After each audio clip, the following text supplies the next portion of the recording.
जय जय रघुवीर समर्थ. शुका सारिखे पूर्ण वैराग्य जाचे, वसिष्ठा परिज्ञान योगेश्वराचे. कवी वाल्मिका सारिखा मान्य ऐसा, नमस्कार माझा सद्गुरु रामदासा.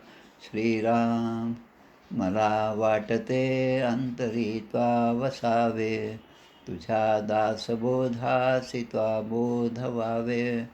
अपत्यापरी पाववी प्रेमग्रासा, महाराजया सद्गुरु रामदासा. जय जय रघुवीर समर्थ. श्रीकृष्ण गोविंद हरे मुरारे, हे नाथ नारायण वासुदेव. प्रद्युम्न दामोदर विश्वनाथ, मुकुंद विष्णुर्भगवन् नमस्ते. सच्चिदानन्दरूपाय विश्वोत्पत्त्यादिहेतवे, तापत्रय विनाशाय श्रीकृष्णाय वयं नुमः. कृष्णाय वासुदेवाय हरये परमात्मने, प्रणतक्लेशनाशाय गोविन्दाय नमो नमः. वसुदेवसुतं देवं कंसचाणूरमर्दनं, देवकी परमानन्दं कृष्णं वन्दे जगद्गुरुं. कृष्णकमलपत्राक्षं पुण्यश्रवणकीर्तनं, वासुदेवं जगद्योनिं नौमि नारायणं हरिं. कृष्ण कृष्णेति कृष्णेति यो मां स्मरति नित्यशः, जलं भित्त्वा यथा पद्मं संसारात् उद्धराम्यहं. कृष्णाय वासुदेवाय देवकीनन्दनाय च, नन्दगोपकुमाराय गोविन्दाय नमो नमः. नमः पङ्कजनाभाय नमः पङ्कजमालिने, नमः पङ्कजनेत्राय नमस्ते पङ्कजाङ्ग्रे.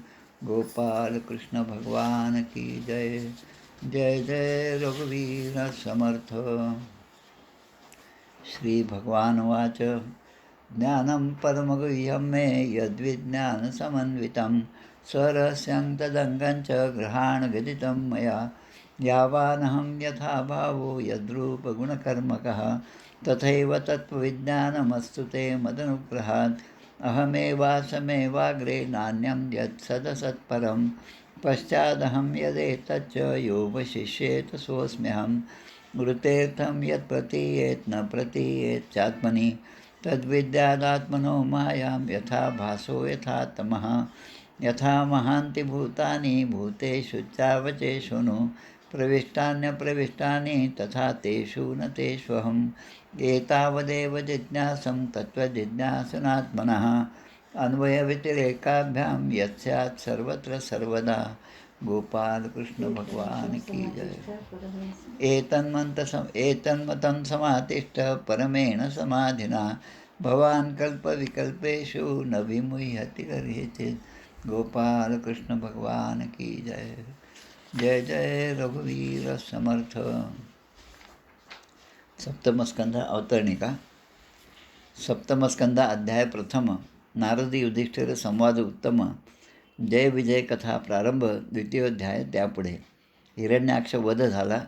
कश्यपूशी क्रोध चढला. तो समजावी स्वजनाला द्रोह करी विष्णूचा.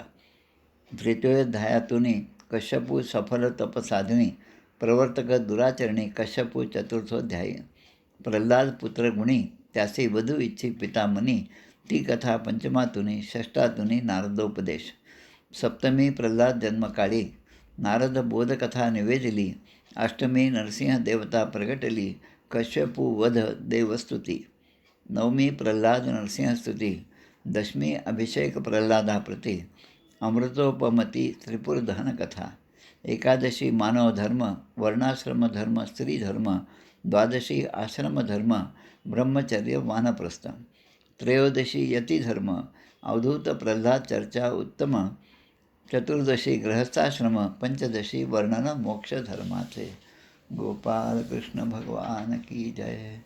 जय जय रघुवीर समर्थ.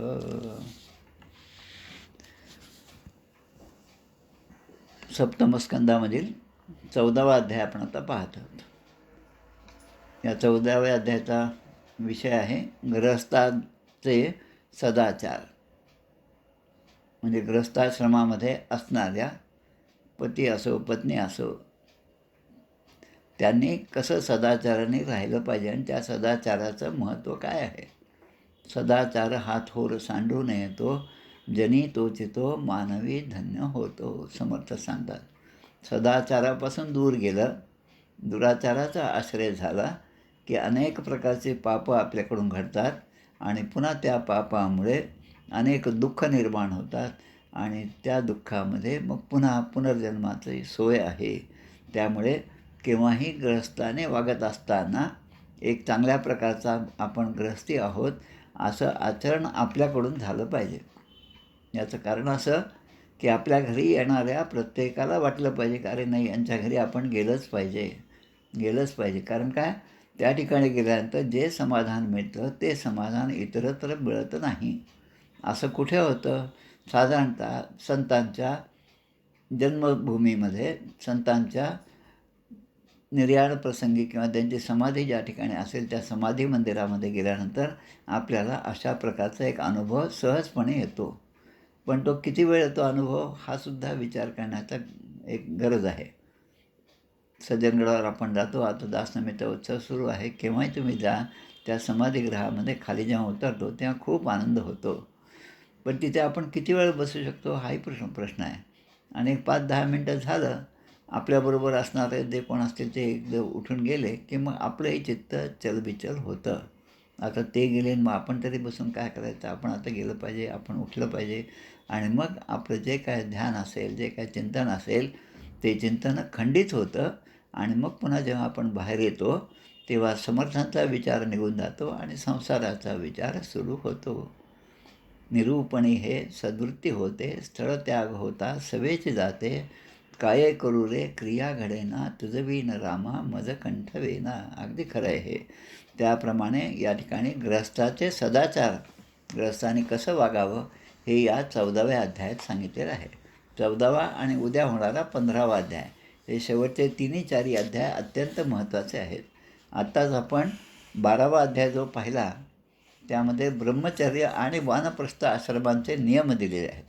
ब्रह्मचर्य आणि वानप्रस्थ त्याने सांगितलं त्यामध्ये की सायं प्रातश्चरेद भैक्षम गुरुवे तन्निवेदयेत भुंजित यज्ञानुज्ञातो नो चेतु अवसेत क्वचित. म्हणजे सायंकाळी आणि प्रातःकाळी शिष्यानी, म्हणजे ब्रह्मचर्यासाठी सांगतात, भिक्षा मागून आणावी. ओम भवती यापेक्षा रक्षिले पाहिजे आणि ती आणलेली भिक्षा आपल्या गुरूंच्या समोर ती समर्पित करावी. आपल्या समर्थांच्या भिक्षेमध्ये सुद्धा आपण असंच करतो. भिक्षा आणल्यानंतर ज्या मंदिरातून भिक्षा निघाली त्या ठिकाणी येऊन सगळ्या झोळ्या आपण तिथे ठेवतो, समर्पित करतो. त्याने अनुज्ञा दिली तर भोजन करावे. या ठिकाणी सांगितलं ब्रह्मचर्याने आपल्या गुरूच्या आश्रमामध्ये विद्या शिकत असताना कसं राहावं हे सुद्धा दिले. त्यानंतर म्हणतात आपल्या शीलाचे रक्षण करावे, थोडे खावे आणि आपलं सगळं काम जी सेवा म्हणून श्रद्धेने आपण करावं आणि ते निपुणतेने अगदी चांगल्या प्रकारे ते केली पाहिजे. अशा प्रकारे आपण ब्रह्मचर्य आणि वानप्रस्थ या दोन्हीचे त्यांनी कसं वागावं हे पाहिलं. आणि आता या अध्यायामध्ये 14व्या अध्यायामध्ये आपण गृहस्थाचे सदाचार याबद्दल विचार पाहणार आहोत. समर्थांच्याच एका ओवीमध्ये समर्थ म्हणतात, नाना वेश नाना आश्रम सर्वांचे मूळ गृहस्थाश्रम, जेथे पावती विश्राम त्रैलोक्यवासी. 4 आश्रम जे आहेत, ब्रह्मचर्य आश्रम, गृहस्थाश्रम, वानप्रस्थाश्रम आणि संन्यासाश्रम. जवळपास या अध्यायामध्ये शेवटच्या या 12, 13, 14मध्ये या 4 आश्रमाचे धर्म सांगितलेले आहेत. ब्रह्मचर्य आश्रम आणि वानप्रस्थाश्रमाचा विचार 7व्या स्कंदामधल्या 12व्या अध्यायामध्ये केला. आपण आत्ता त्याचा विचार केला.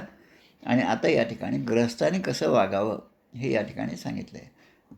युधिष्ठिर प्रश्न विचारत आहेत आणि नारद त्यांना उत्तर देत आहेत.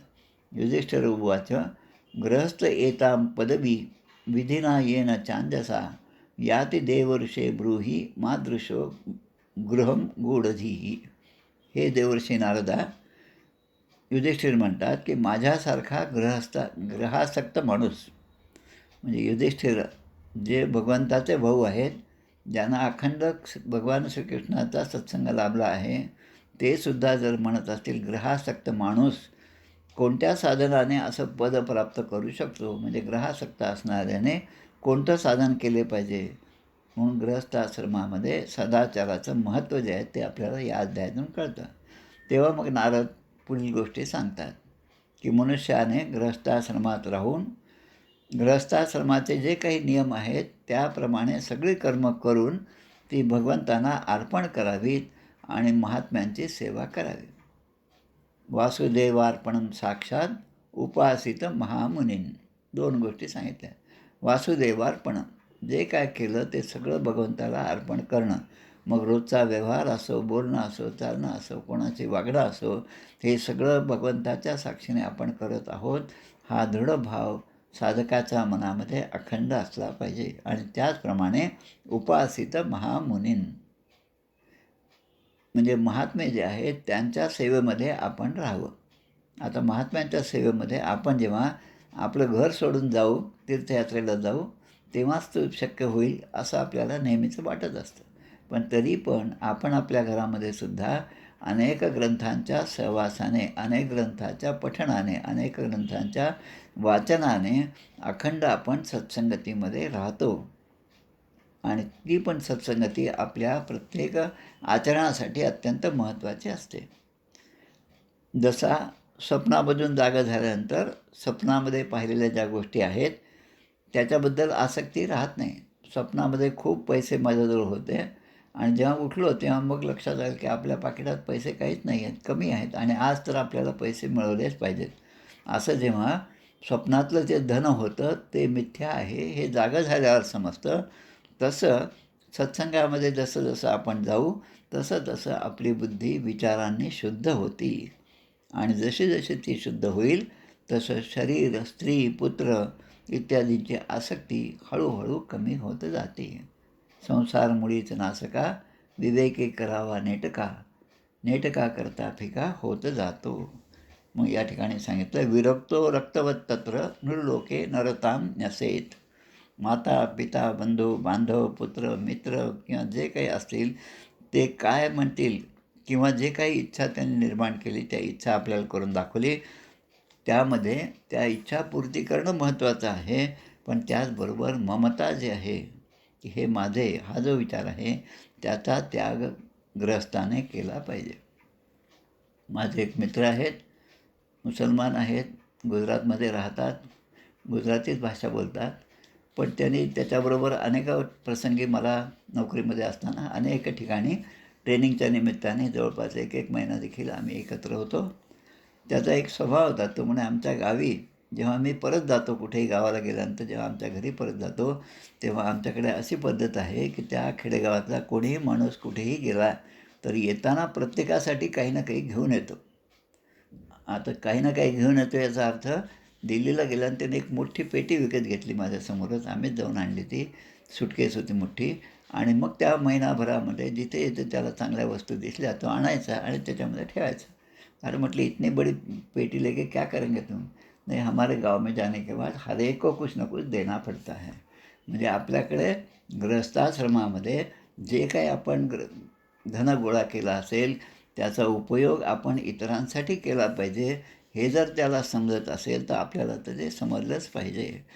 त्यामुळे आतून ममता न ठेवता आणि इतक्या सहजपणे तो ह्या सगळ्या गोष्टी करत होता की जसं काही मी काही कोणाला देत आहे आणि त्यांच्यावर मी उपकार करत होते, हा भाव त्याच्या ठिकाणी अजिबात नव्हता. हे मला सहवासाने लक्षात आलं. तसं या ठिकाणी म्हणतात की जसा पाऊस आहे, बुद्धिमान पुरुषाने पाऊस वगैरेमुळे उत्पन्न होणारे अन्न, 3-4 गोष्टी या ठिकाणी दिले. त्याच्यानंतर पृथ्वीपासून उत्पन्न होणारं सोनं, म्हणजे एक तर अन्न असेल किंवा पृथ्वीमध्ये जमिनीत निर्माण होणारं सोनं असेल किंवा अकस्मात द्रव्यसाठा आपल्याला मिळाला असेल, तर या तिन्ही बाबतीमध्ये हे सर्व भगवंतानेच आपल्यावर कृपा करण्यासाठी आपल्याजवळ दिलेलं आहे असं त्याने समजावं. आणि प्रारब्धानुसार आपल्या प्रारब्धाने आपल्याला हे प्राप्त झाले, धनप्राप्ती झाली असेल तर त्याचा उपभोग तर घेतला पाहिजे. पण त्यापेक्षा जास्त महत्त्वाचं म्हणजे ते सगळं धन सत्कृत्यामध्ये आपण वापरलं पाहिजे. दिव्यम भौमम चांतरिक्षम वित्तम अच्युत निर्मितम म्हणजे भगवंतानेच निर्माण केलेलं आहे हा भाव असावा. आणि एतत् कुर्यात स्वतो बुधः, बुध म्हणजे बुद्धिमान मनुष्याने त्याचा उपयोग दुसऱ्यांसाठी केला पाहिजे. यावत भ्रियेत जठरम तावत स्वत्वम ही देहिनाम अधिकम योभिमन्येत सस्तेनो दंडम अर्हती. आता ग्रस्ताने कसं वागावं हे दिलेलं आहे की जेवढ्या आपली भूकशमन होईल, जेवढं खाल्ल्यानंतर आपलं पोट भरेल तेवढंच त्याने खाल्लं पाहिजे. तेवढ्यावरच मनुष्याचा अधिकार आहे. आणि त्यापेक्षा जास्त असेल तर त्यावर आपला अधिकार नाही. आणि म्हणून समर्थ आपल्याला सांगतात, आपण यथेष्ट जेवणे, उरले ते अन्न वाटणे, परंतु वाया दवडणे हा धर्म नव्हे.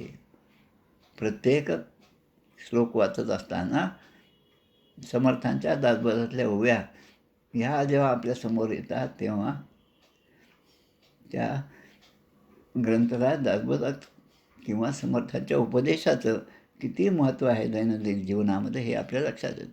आणि यापेक्षा अधिक संपत्ती जो मिळवतो तो चोर आहे असं म्हणलं आहे. सस्तेनो दंडम अर्हती, आणि तो शिक्षेलाच पात्र आहे. आमचे ब्रह्मचैतन्य गोंदवलेकर महाराजांचं जे टेबल कॅलेंडर असतं त्याच्यामध्ये रोजच्या रोज तारखा असतात. 1 ते 30 तारीख आहे, 31 तारीख आहे. आणि एक चांगलं त्यांचं वाक्य त्या ठिकाणी लिहिलेलं असतं.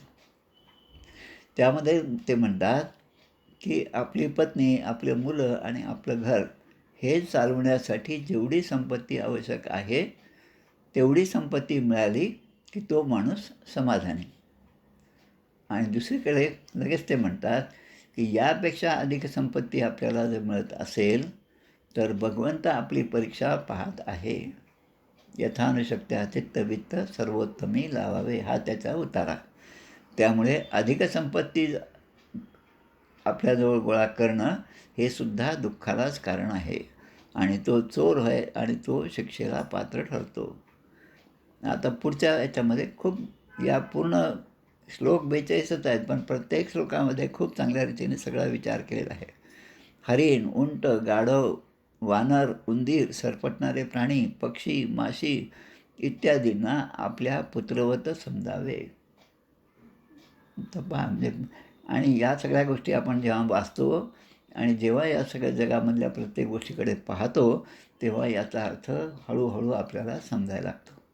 आता आम्ही जे राहतो त्या घरामध्ये संध्याकाळ झाली, अंधार पडला की कबुतरं जे आहे ते खिडकीमध्ये येऊन बसतात.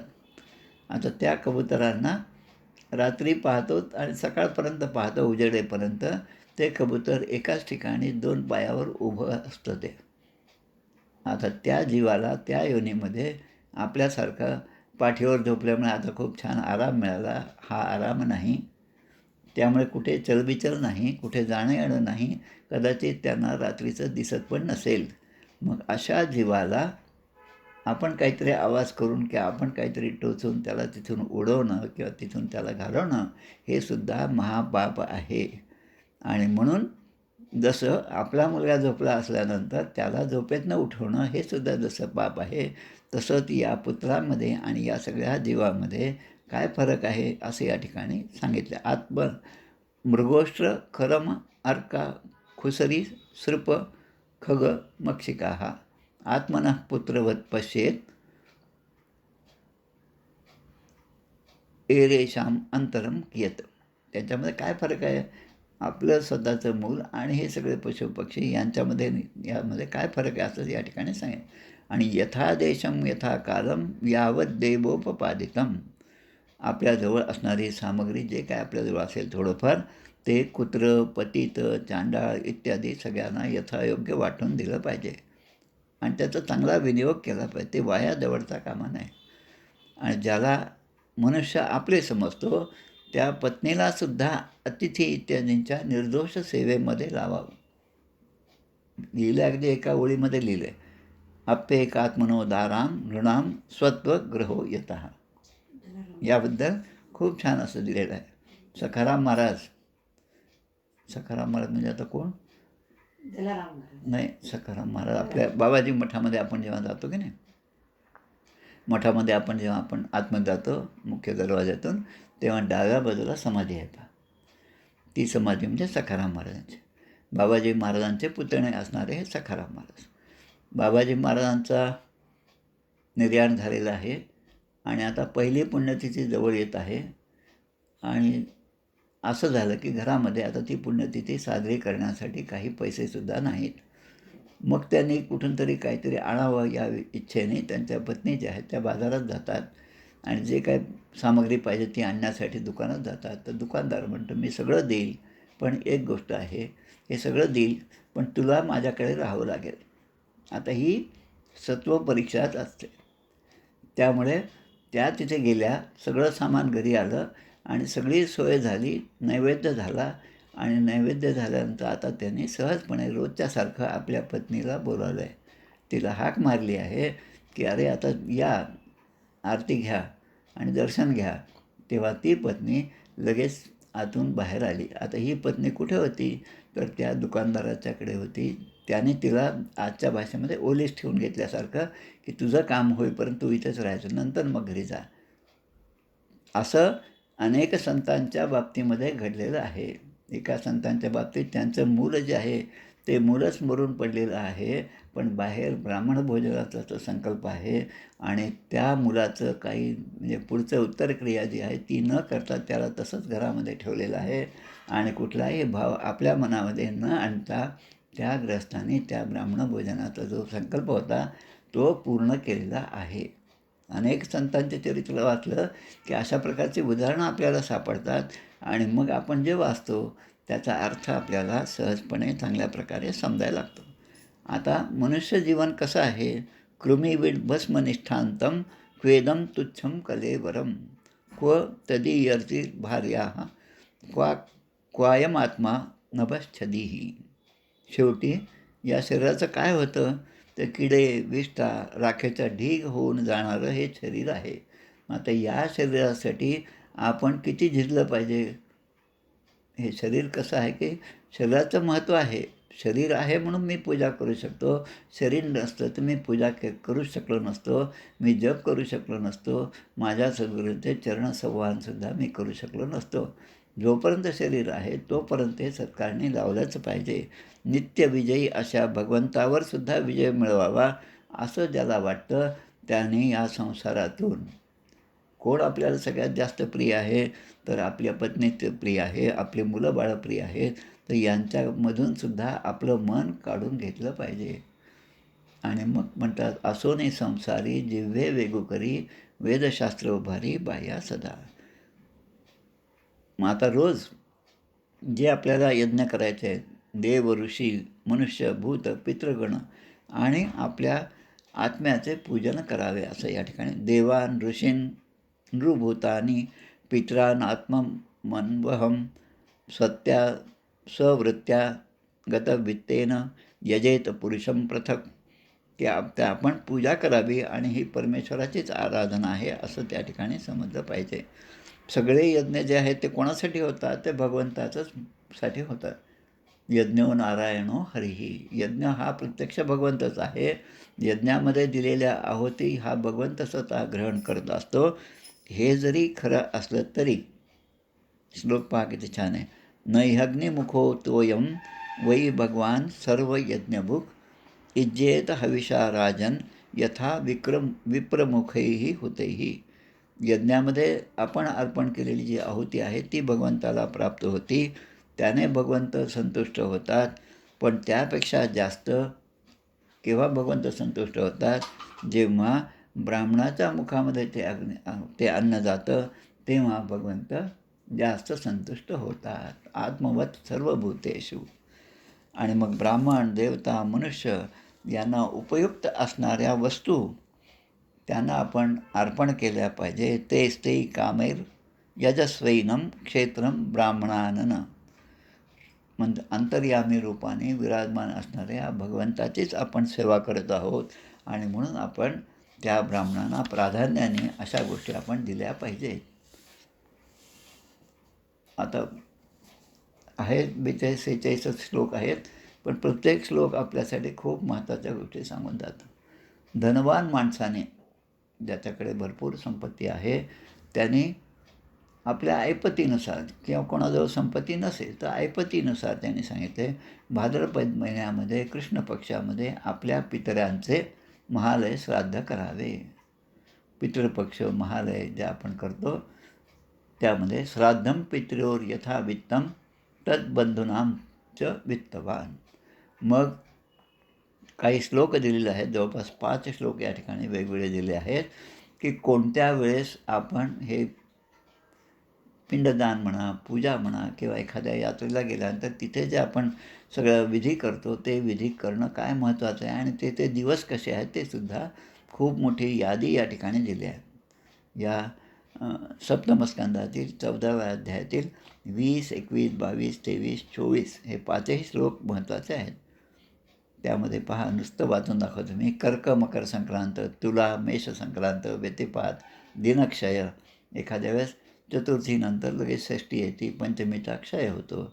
तसा चंद्रग्रहण किंवा सूर्यग्रहणाची वेळ असेल, द्वादशी तिथी असेल, श्रवण नक्षत्र, धनिष्ठा, कार्तिक शुद्ध नवमी, कृष्णाष्टमी, माघ शुद्ध सप्तमी म्हणजे रथसप्तमी, असे अनेक तिथी दिलेल्या आहेत की त्यावेळेस आपण जर असं कर्म केलं आणि काही दान दिलं तर ते सर्व प्रकारे ते शुभ कर्म असं गणलं जातं. येषु स्नानं जपो होमं व्रतं देवात् बीजार्चनं पितृदेव नृभूतेभ्यो यत् दत्तं धन्य नश्वरम. म्हणजे असं जर आपण केलं तर त्या यज्ञाचं, त्या कर्माचं फळ जे आहे ते चिरकाळ टिकणारं आहे. त्यामुळे अशा वेळेस स्नान, जप, होम, व्रत, देव, ब्राह्मणांची पूजा आपण केलीच पाहिजे. ब्राह्मणोऽसि मुखवासीत बाहू राजन्यकृतः उरु तदस्य तद्वैष. पुरुषसूक्तामध्ये जसं म्हणलं, तेव्हा ब्राह्मण मुखाने जेव्हा हे सगळं ग्रहण करतात तेव्हा आपलंच पाप धुवून जातं आणि पुण्य आपल्या गाठी येतं. संस्कार कालो जाया या अपत्यस्यात्म मनस्तथा प्रेतसंस्थामृताहाश्च कर्मण्य अभ्युदये नृप. युधिष्ठिरा, त्याचप्रमाणे पत्नीचे पुसवनादी संस्कार, सगळे 16 संस्कार, जातकर्माचे संस्कार मुलांचे, त्याचप्रमाणे यज्ञाची आपण घेतलेली दीक्षा आणि आपल्या घरी कोणी मृत झालं त्या प्रेताचा संस्कार जो आपण करतो, वार्षिक श्राद्ध असेल आणि किंवा अन्य एखाद्या चांगल्या शुभकर्माच्या वेळेस जे आपण दान केलं ते सगळं पुण्यकर्म केले असताना त्याचं अक्षय फळ असं आपल्याला मिळतं. आता कल्याणकारी स्थानं कोणती की ज्या स्थानावर गेल्यानंतर आपलं कल्याण होईल अशा स्थानाची एक यादी या ठिकाणी दिलेली आहे. यत्र यत्र हरेर्चर्या सदेश श्रेयसां पदम यत्र यत्र गंगादयो नद्याः पुराणेषु च विश्रुताः. तप, विद्या, दया आदी गुणाने संपन्न असा जो ब्राह्मण ज्या ठिकाणी निवास करतो, अशा ब्राह्मणांची वस्ती ज्या ठिकाणी असेल अशा तीर्थक्षेत्रामध्ये जे ब्राह्मण असतील त्यांची पूजा भगवंताची पूजा म्हणून त्या भावाने आपण केली पाहिजे. त्याचप्रमाणे पुराण प्रसिद्ध अशी गंगा, जी गंगा भगवंताच्या चरणापासून निघालेली आहे ती गंगा. आणि गंगा पापम शशी तापम दैन्यम कल्पतरुस्तथा. ह्या तिन्हीचाही योग कुठे येतो तर सद्गुरूच्या चरणातीर्थाची आहे. म्हणून सद्गुरूचं चरणतीर्थ घेणं हे सुद्धा तेवढंच महत्त्वाचं आहे. पुढे म्हणतात सरांसी पुष्करादीनी, पुष्कर राजस्थानमध्ये असणारे हे तीर्थक्षेत्र, त्यासारखे सप्त सरोवर जे आहेत, सिद्ध पुरुषाने ज्या ठिकाणी वास्तव्य केलं ते क्षेत्र अनेक आहेत. त्या ठिकाणी कराडीमध्ये गेला आपण, केरळमध्ये आधी शंकराचार्यांचं त्या ठिकाणचं जन्मस्थान आहे. कुरुक्षेत्र आहे. कुरुक्षेत्रामध्ये सुद्धा जाण्याचा एकदा योग आला होता 15-20 वर्षापूर्वी. नोकरीत असताना 1 महिनाभर त्या ठिकाणी होतं आणि मग रविवारच्या दिवशी आम्ही असं सगळी तीर्थयात्रा करायला बाहेर जायचं. त्यामध्ये कुरुक्षेत्र पूर्ण पाहिलं. बाणगंगा, ज्या ठिकाणी भीष्मांना बाण सगळे लागले आहेत, तिथलं खूप छान मंदिर आहे. भीष्म स्वतः जसं आपण टी व्हीवर पाहिलं असेल तशीच त्या ठिकाणी मूर्ती आहे, बाणशय्या आहे. ते ठिकाण गया, प्रयाग, पुलहाश्रम, नैमिषारण्य. आत्ताच आपल्यापैकी मला वाटतं कोण शिंगरूप काका जाऊन आले, काकू ते दोघे जाऊन आले, केंदुरकर वहिनी आत्ताच गयाला जाऊन आल्या. त्यानंतर सेतुबंध, प्रभास क्षेत्र, द्वारका, काशी, मथुरा, पंपा सरोवर, बिंदू सरोवर. आता बिंदू सरोवर म्हणजे काय आपल्या लक्षात आलं असेल, कारण त्या ठिकाणी कपिलदेवती संवाद झालेला आहे आणि भगवंताच्या आनंदामुळे नेत्रातून पडलेले बिंदू त्यामध्ये उतरलेले आहे. ते बिंदू सरोवर, बद्रिकाश्रम, अलकनंदा आणि भगवान श्रीरामांचे आश्रम, महेंद्र, मलय पर्वत असेल अशा ठिकाणी असणाऱ्या प्रतिमांची जेव्हा पूजा होते, असा देश पवित्र आहे आणि या ठिकाणी केलेले पुण्यकर्म जे आहेत ते सुद्धा माणसांना 1000 पटीने फळं देणारी आहे.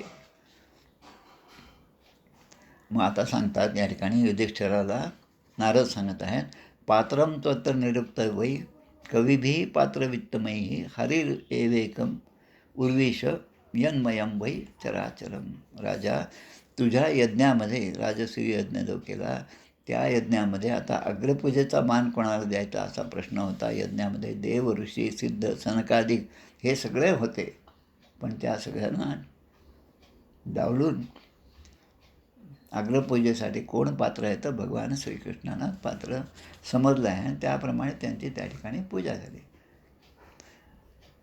तसं कमी अधिक रूपाने प्रत्येकाच्या ठिकाणीच भगवंताचा निवास आहे. सर्वस्वचाहम हृदय सन्निविष्टो मतस्मृतिर्ज्ञानमपोहनंच. सगळ्यांच्या हृदयामध्ये मीच आहे असं भगवंताने सांगितलेलं आहे. आता तोच भगवंत सगळ्यांच्या अंतर्यामी असेल तर प्रत्येकाच्याच वागण्यातून, बोलण्यातून तो भगवंत प्रगट झाला पाहिजे. पण असं होत नाही. कोणी सदाचाराने वागतो, कोणी दुर्विचाराने वागतो, कोणी दुष्टपणाने वागतो, कोणी कपटाने वागतो, कोणी फक्त राजस म्हणजे रजोगुणानेच वागतो, कोणी तमागुणाने वागतो. असे जे भेद दिसतात ते भेद कशामुळे आहेत असाही प्रश्न येतो. तेव्हा ते सांगतात पूर्व कर्म जे आहेत त्याप्रमाणे माणूस या त्रिगुणांनी घेरलेला असतो आणि मग मनुष्यच अधिक श्रेष्ठ आहे म्हणतात. आणि मनुष्यामध्ये सुद्धा ज्याने खऱ्या अर्थाने तप केलं, योग केलं, त्यांच्या ठिकाणी भगवंताचा अंश अधिक आढळतो. म्हणून संतांच्या दर्शनाच्या वेळेस आपल्याला जो आत्मिक आनंद होतो त्या ठिकाणी गेल्यानंतर तो आनंद यामुळेच होत असतो. आता पुढे देतात की त्रेतायुगामध्ये विद्वानांना असं आढळलं की त्या काळामध्ये मनुष्य जे परस्परांचा तिरस्कार करीत होते, द्वेष होता, अपमान होता आणि तेव्हा त्या लोकांनी उपासनेसाठी भगवंताची प्रतिमा आणि प्रतिमेचं पूजन सुरुवात केली. म्हणजे माणसांचा द्वेष करतात त्यांना प्रतिमेची पूजा करूनसुद्धा फळ मिळत नाही. म्हणजे एकीकडे प्रतिमाची पूजा ही महत्त्वाची आहे, कारण सगुणाचेने आधारे निर्गुण पाविजे निर्धारे समर्थ सांगतात. पण सगुणाची पूजा आपण एकीकडे केली, अर्धा तास पूजा केली आणि मग उरलेले 23.5 तास जे आहे त्यामध्येच आपण दुसऱ्याचं चित्त जे आहे त्याला क्षोभ होईल अशा प्रकारे वागत गेलो तर मग ती भगवंताची पूजा नाही. आणि म्हणून या सगळ्या गोष्टींचं तारतम्य साधकाने सांभाळलं पाहिजे. आणि गृहस्थाश्रमामध्ये तर हे जास्त महत्त्वाचं आहे, कारण गृहस्थाश्रमामध्ये सगळे लोक जेव्हा आपल्याकडे येतात, प्रत्येकजण येतो तेव्हा तो कुठल्या ना कुठल्या उद्देशाने आपल्याकडे येतो. कोणी धनाच्या इच्छेने येतो, कोणी मदतीच्या इच्छेने येतो आणि अशा प्रकारे त्याला आपण मदत करणं हे सुद्धा त्या गृहस्थाश्रमाचं श्रेष्ठ कर्तव्य आहे. समर्थ त्यासाठी आपल्याला सांगतात, नाना सुकृताचे फळं तो हा नरदेह केवळ, त्याहीमध्ये भाग्य सफळ तरीच सन्मार्ग लागे. अनेक जन्मांचं पुण्य म्हणून हा नरदेह प्राप्त झाला. देहाकरिता होईजे धन्य आणि व्यर्थ. आपल्या पदाच्या उपक्रमामध्ये हा प्रश्न येतो, देहाकरिता होईजे धन्य आणि व्यर्थ. मग देहाकरता देह धारण केल्यामुळे कोण धन्य झालं आणि कोण व्यर्थ गेलं त्याचं टीप द्या असा एक प्रश्न असतो त्यामध्ये. तसं त्याहीमध्ये भाग्य सफळ तरीच सन्मार्ग लागे. चांगलं भाग्य असेल तरच सन्मार्गाला माणूस जाईल. एके संगतीने तर ती एके संगतीने उलटी, या कारणे सत्संगती बरी पाहावी. आता दशक 2 समास 4 भक्ती निरूपण हा जो दुसऱ्या अध्यायात म्हणजे मूर्ख लक्षणाचा जो अध्याय आहे त्यामधल्याच या उभ्या मी म्हणत आहे. त्यामध्ये म्हणतात नरदेही विशेष ब्राह्मण. नरदेह प्राप्त होणं हेच भगवंताची कृपा आहे आणि नरदेही विशेष ब्राह्मण त्याहीवरी संध्या स्नान सद्वासना भगवत भजन घडे पूर्व पुण्ये. किती पायऱ्या सांगितलेल्या आहेत बा एकानंतर एक. तसं नरदेही विशेष ब्राह्मण. ब्राह्मण देह हा महत्त्वाचा, पण नुसता ब्राह्मणाच्या कुळामध्ये जन्म झाला म्हणून तो श्रेष्ठ आहे असं नाही. पण त्याचा आचार, गृहस्थाश्रमाचे आचार जे आहेत ते सुद्धा ब्राह्मणाला उचित असेच पाहिजे. आता रामानंद महाराजांचा आता उत्सव आहे. रामानंद महाराजांचा उत्सव म्हणजे माघ वद्य द्वादशी, आणि त्यानंतर आमच्या प्रल्हाद महाराजांचा जन्म माघ अमावस्येला आहे. त्यानिमित्ताने रामानंद महाराजांचे पोथी वाचन सुरू आहे. रामानंद महाराजांना त्यांच्या मामांनी नागपूरजवळच्या थारसा इथून त्यांना अमळनेरला पाठवलं होतं. आणि अमळनेरला गेल्यानंतर ज्या गुरूंच्याकडे त्यांना पाठवलं होतं त्या गुरूंची ख्याती अशी की ते सकाळी सूर्योदयाच्या वेळेस ते झोपायचे. जवळपास दुपारी 12 वाजल्यापर्यंत उठत नव्हते, आणि 12 वाजता उठल्यानंतर मग त्यांचं संध्या स्नान वगैरे सुरू असायचं. आता ज्यांच्याकडे आपल्याला पाठवलं त्यांचा आचार असा, आणि रामानंद महाराज मग विचार करतात आता यांच्याकडून मला विद्या ग्रहण करायची. म्हणजे दिसायला विपरीत दिसतं, पण ते दिसणं हे वेगळं आहे आणि असणं हे अत्यंत महत्त्वाचं आहे. दिसायला जरी त्यांचं आचरण जगाचं वेगळं दिसत असलं तरी ते त्यांच्याबरोबर राहिल्यानंतर मग त्यांच्या लक्षात आलं की हे फार मोठे साधक आहेत, आणि सीताराम महाराज त्यांचं नाव, आणि ते रात्रीच्या वेळेस एकांतात बसून अनुष्ठान करत असतात, आपल्या भगवंताचं पूजन करतात, त्या ठिकाणी ध्यानामध्ये असतात, नामजप करतात. तर हे जे आहे अशांचा सत्संग, सद्वासना भगवत भजन घडे पूर्व पुण्ये. म्हणून मनुष्याने सुद्धा ब्राह्मण उत्तम पात्र मानला गेला आहे मनुष्यांमध्ये सुद्धा, कारण तो आपली तपश्चर्या, विद्या, संतोष अनेक गुणांनी तो युक्त झालेला असतो. पुरुषेष्वपि राजेंद्र सुपात्रं ब्राह्मणं विदुः तपसा विद्यया तुष्ट्या दत्ते वेदं हरेस्तनुं. नन्वया ब्राह्मणा राजन् कृष्णस्य जगदात्मनः पुनन्तः पादरजसा त्रिलोकीं दैवतं महत्. हे जे सर्वात्मा भगवान श्रीकृष्ण आहेत त्यांचे श्रेष्ठ देवही ब्राह्मण आहेत, आणि जे आपल्या चरणधुळीमुळे तिन्ही लोकांना पवित्र करतात. आता कुठलाही विचार घ्या की त्यांचे गुरु जे आहेत ते मात्र पुन्हा ब्राह्मण आहेत, आणि मग त्यांच्याकडे त्यांनी ही विद्या ग्रहण केली.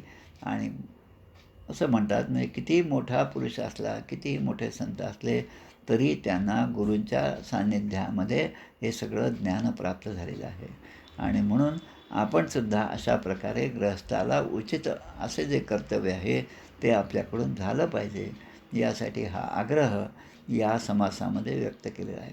म्हणजे ब्रह्मचर्य आश्रम झालं, त्याच्यानंतर गृहस्थाश्रम झालं, वानप्रस्थाश्रमसुद्धा 12व्या अध्यायामध्ये सांगितलेलं आहे, आणि संन्यासाश्रम तर आहेच आहे. म्हणजे 4ही आश्रम असले तरी प्रत्येक आश्रमामध्ये भगवंताच्या भेटीची सोय जी आहे ती आहे, पण त्यासाठी आचरण आपल्याकडून तसं शुद्ध झालं पाहिजे. आता यादी जरी खूप मोठी असली, ते पूर्णपणे पाळणं जरी अवघड असलं तरी त्यातलं आपण जसं जसं एकेकाचा विचार करू तसं तसं आपलं मन शुद्ध होत जातं. आणि शुद्ध बीजापोटी फळे रसाळ गोमटी. तर शुद्ध आचरण, बुद्धी एकदा शुद्ध झाली तर या बुद्धीमधले विचार शुद्ध होतील. विचाराने आचार, आचाराने उच्चार, आणि मग गृहस्थाश्रमाचं सगळं जे आपलं वागणं आहे ते उचित अशा प्रकारचं होत जाईल. म्हणून या ठिकाणी हा अध्याय समाप्त होत आहे. इथे श्रीमद्भागवते महापुराणे पारमहंस्यां संहितायां सप्तमस्कंदे सदाचारनिर्णयो नाम चतुर्दशोऽध्यायः. श्रीकृष्णार्पणमस्तु.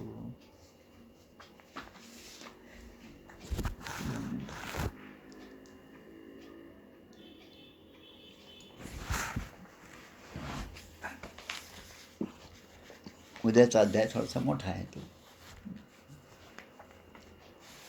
उद्याच्या अध्यायामध्ये आता ह्याच गृहस्थाश्रमामध्ये आपला सदाचार कसा असतो हे आज पाहिलं आपण. आता उद्या गृहस्थाश्रमामध्ये राहून मोक्षधर्म कसा साधायचा हे उद्याच्या आपण अध्यायात 15व्या अध्यायात पाहणार आहोत. जय हो जय श्री भागवता आरती करी तुझ भगवंता. जय हो जय श्री भागवता. आरती करी तुझ भगवंता. श्री शुकमुनीने परम भक्तीने नाना परीने गायले जा हरिचरिता. आरती करी तुझ भगवंता. वेद तरुचे मधुर फळ स्वादुरसे जे सोज्वळ. आत्मा राम मुनी अचळ सेवुनी करीती जन सफळ. महापर्वणी आली अवनी की अगहरणी भवजलतरणी ती पतिता. आरती करी तुझ भगवंता. येथे व्यासाची वाणी सार्थक हरिगुण गावोनी. शास्त्र पुराणी मुकुटमणी परम प्रेमामृत जननी. सहज सेविता भाविक भक्ता उदारदाता मोक्ष तत्वता देहाता. आरती करी तुझ भगवंता.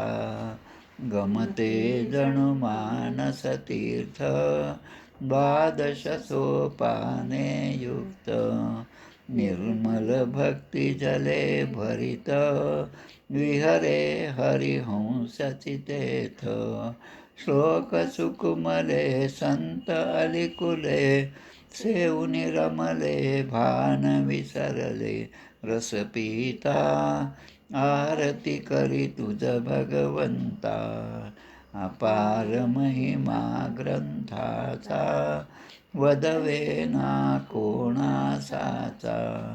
मेवा कविवर संतांचा प्राणची कीर्तनकारांचा. जणुबोधाचा स्वयंप्रभेचा द्वादश कळीचा रवी अंतरीचा तमहरता. आरती करी तुझ भगवंता. ग्रंथ नभे हा श्रीकृष्ण गीते वेधी मन पूर्ण. अनन्य होता या शरण खचित टळे जन्म मरण. त्रिताप जाती चिरये शांती नाथही वदती रामपदी ठेवी माथा. आरती करी तुझ भगवंता. जय हो जय श्री भागवता. आरती करी तुझ भगवंता. गोपाल कृष्ण भगवान की जय. जय जय रघुवीर समर्थ.